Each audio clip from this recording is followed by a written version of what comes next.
Hi guys, ako nga po pala si Jan Rose. Gayahin ko nga po sana yung voiceover na Ate Erica, kaso wag na lang, baka pa ako mapahiya at mabash. Sa ngayon nga po pala ay dadalo nga po kami sa sementeryo. Dahil birthday nga po pala dyan ni ate. Di na rin nga po pala namin sinama yung aking mga kapatid at makipamasahe. Naglakad-lakad na nga rin po pala kami dyan. At sa mga magtatanong nga po dyan kung anong nangyari kay ate, kung ba't siya pumanaw, ay nagkaroon po siya ng kanser sa dugo. Kaya kung may anak naman po kayong nanonood o kayong mga nanonood na kapwa ko estudyante, iwasan niyo po ang pagkain ng chicheria araw-araw. Kung kakain man po kayo ng chicheria, wag pong isabay ang Coke or mga soft drinks. Kung hindi naman po kayo sa akin makikinig, ay wala po akong magagawa. Pinapaalala ko lang po, kung kakain po kayo ng chicheria, wag araw-arawin at uminom ng maraming tubig. Pasensya nyo na po kung ganito po ang aking voice over. First time ko rin po kasing mag voice over at mag vlog. Dahil may account naman po ako sa FB or Facebook, sinabi po sa akin ng aking mama na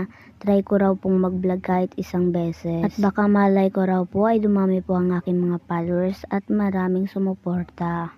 Nung Friday pa nga po pala tong vlog na to. Ngayon ko lang po pala naisipang i-voice over ko to. Dahil wala naman rin po akong ginagawa sa aming bahay. Ang ganda nga po pala dyan ng tilik ng araw. July 17 po ito, 2026. Malapit na nga rin po pala kami dito sa puntod ng aking ate. At dito po ay nakapunta na rin po kami sa puntod ng ate ko.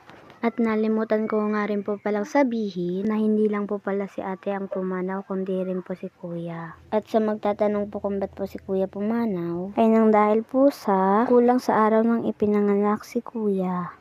At ginawa na po ng doktor ang best nila, pero wala na pong magagawa.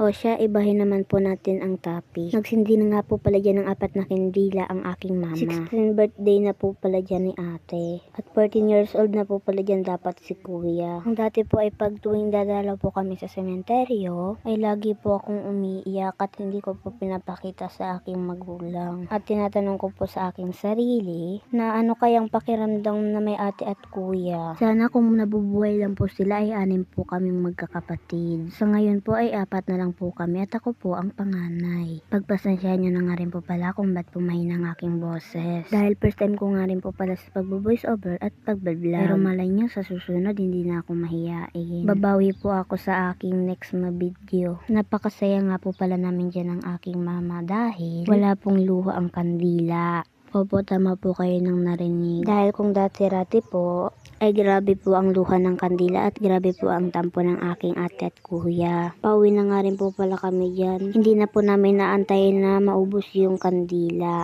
Dahil mamamalengke pa po kami ng aking mama. Sana naman po ay wag nyo po akong i-bash dahil first time ko pa lang po talaga mag-vlog. Napakaganda na po sana ng tilik ng araw. Kaso ay malabo po ang aking camera. Reflex ko na rin po pala ang aming mga picture. O siya, dito na po nagtatapos ang aking vlog. Pa-like naman po. Salamat!